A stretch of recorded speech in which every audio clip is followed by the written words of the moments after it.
அனைவருக்கும் வணக்கம். உடையாளூரோட தலபுராணத்தை பற்றி இந்த பதிவில் நாம் பார்க்கலாம். உடையாளூர் தஞ்சாவூர் மாவட்டம் கும்பகோணம் வட்டத்தில் இருக்கிற ஒரு கிராமம். கும்பகோணம் ஒரு மிக சிறந்த புனித தலம் அப்படிங்கிறதுக்கு பவிஷ்ய புராணத்தில் ஒரு ஸ்லோகம் இருக்குது. அந்நியக்ஷேத்ரே அப்படின்னு ஆரம்பிக்கிற அந்த ஸ்லோகத்தோட அர்த்தம் என்னன்னா, ஒரு ஊரில் செஞ்ச பாவம் புண்ணிய தலங்களுக்கு போனால் அகலும். புண்ணிய தலங்களில் பாவம் செய்தால் அது காசிக்கு போனால் அந்த பாவத்தை நம்மளால் குறைக்க முடியும்.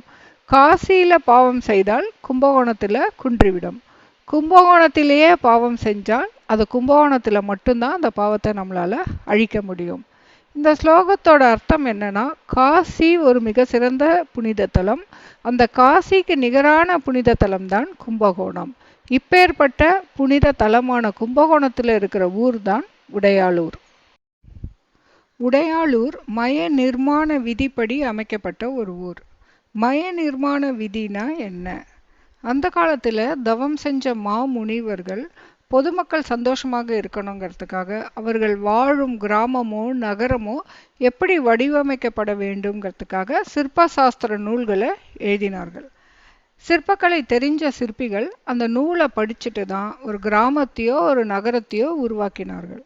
இந்த சிற்பசாஸ்திர நூல்களில் 2 நூல் மிகவும் பிரசித்தி பெற்றது. ஒன்று விஸ்வகர்மாவோட வாஸ்து சாஸ்திரம், இன்னொரு நூல் மயன் என்னும் தேவ சிற்பி எழுதிய மயமதம். உடையாளூர் அந்த மதம் அடிப்படையில் தான் உருவாக்கப்பட்ட ஊர். உடையாளூரில் இருக்கிற கோவில்கள், கோபுரங்கள், நீர்நிலைகள் இவை எல்லாமே அந்த மய விதிப்படி தான் உருவாக்கப்பட்டது. இத்தகைய பெருமை வாய்ந்த உடையாளூரோட தலபுராணத்தை பற்றி இப்போ நாம் பார்க்கலாம்.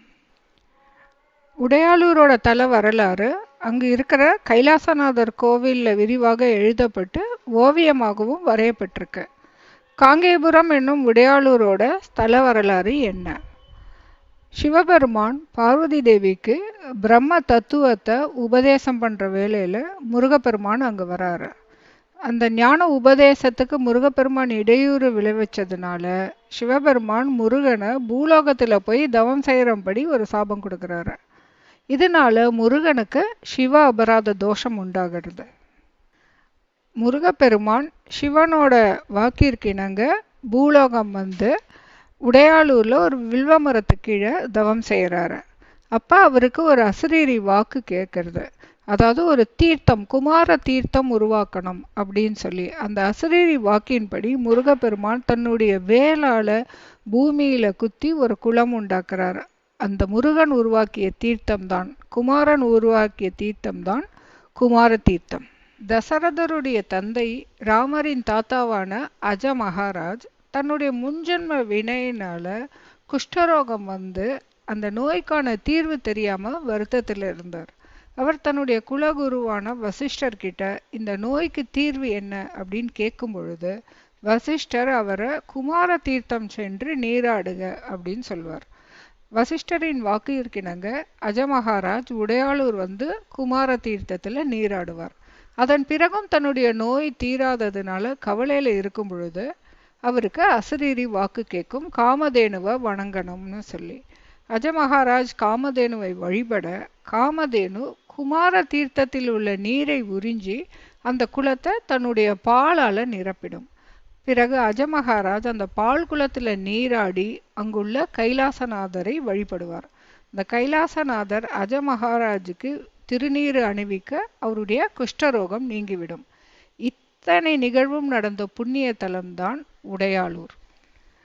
முருகன் பூமிக்கு வந்து வழிபட்ட தலமாதலால் இந்த ஊருக்கு காங்கேயபுரம்னு பேர் வந்தது.